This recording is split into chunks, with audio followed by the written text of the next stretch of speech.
A Arquidiocese de São Paulo critica filme que relaciona a vida de santa ao movimento LGBT. É isso mesmo. A Arquidiocese de São Paulo criticou recentemente o lançamento do curta-metragem que se intitula San Marino, que relaciona a vida de Santa Marina do Líbano com o movimento LGBT. O documentário, inclusive gravado na igreja de Santa Marina, na zona leste de São Paulo, apresenta a santa como uma trans, quando a história é bem diferente, eu vou falar para vocês. Além disso, a gente tem ainda a participação do padre Júlio Lancelotti, da Arquidiocese de São Paulo, que participou do projeto como narrador.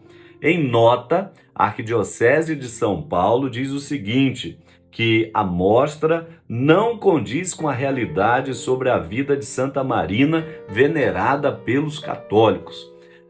Mas quem foi Santa Marina, afinal das contas? Bom, nós estamos falando o seguinte: de uma santa do século VI, ali do Líbano. Ela era de uma família católica muito fervorosa, filha única. A sua mãe faleceu quando ela ainda era criança e o seu pai, chamado Eugênio, ele tinha o desejo de ingressar no mosteiro. Mas naquele tempo, não é somente homens eram admitidos aos mosteiros. As mulheres não podiam, né, como a gente tem hoje as monjas, naquele período não se podia ter mulheres em mosteiro. E o pai trazia esse desejo muito grande. Vendo o desejo do pai, a filha ficou aflita e também começou a cultivar o desejo de entrar no mosteiro. Contou para o seu pai, ele até que gostou da ideia, então ele fez o que prescreve o evangelho na época, né? Ou seja, vendeu tudo que tinha, deu aos pobres e ingressou no mosteiro. Mas Marina não podia ingressar no mosteiro sendo mulher. Então, qual foi a ideia deles? Que ela cortasse o cabelo, se vestisse de monge e assim então entraram no mosteiro. Os monges a princípio estranharam, né? Um jovem assim com uma feição muito bonita, com uma voz um pouco fina, mais franzino. Entretanto, imaginava que aquilo era decorrente da sua vida de oração, da sua vida de penitência, e Marina era realmente exemplar neste quesito, buscava a santidade, vivia com intensidade a vida de oração. Passou-se alguns anos e o pai de Marina veio a óbito, faleceu Eugênio. E ela então tomou a decisão de não sair do mosteiro, mas de permanecer.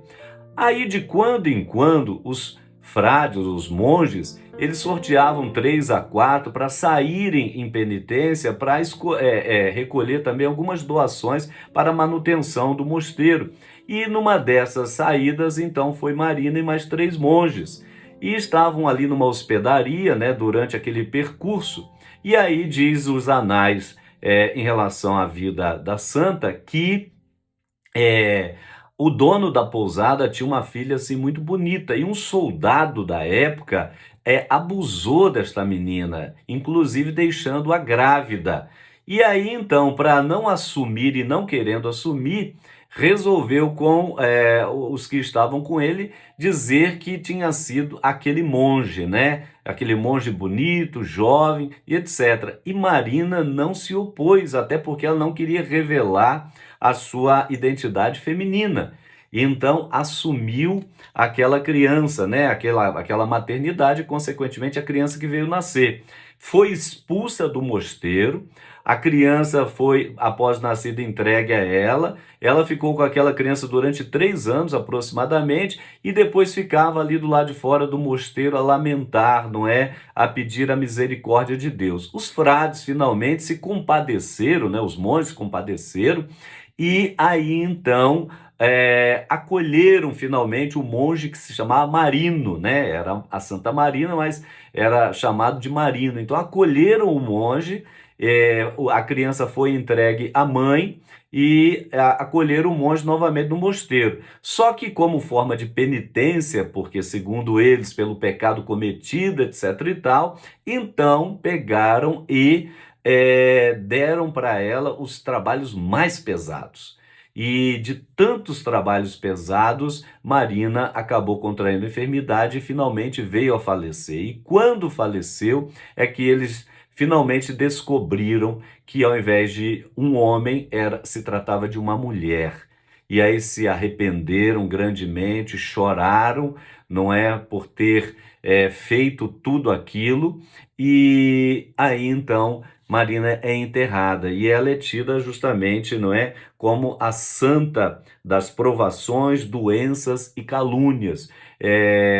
Uma grande devoção se criou em torno dela, depois o seu corpo foi trasladado para Veneza, onde é venerado até hoje na igreja lá de Santa Marina Formosa, em Veneza, na Itália, e assim o seu culto se difundiu.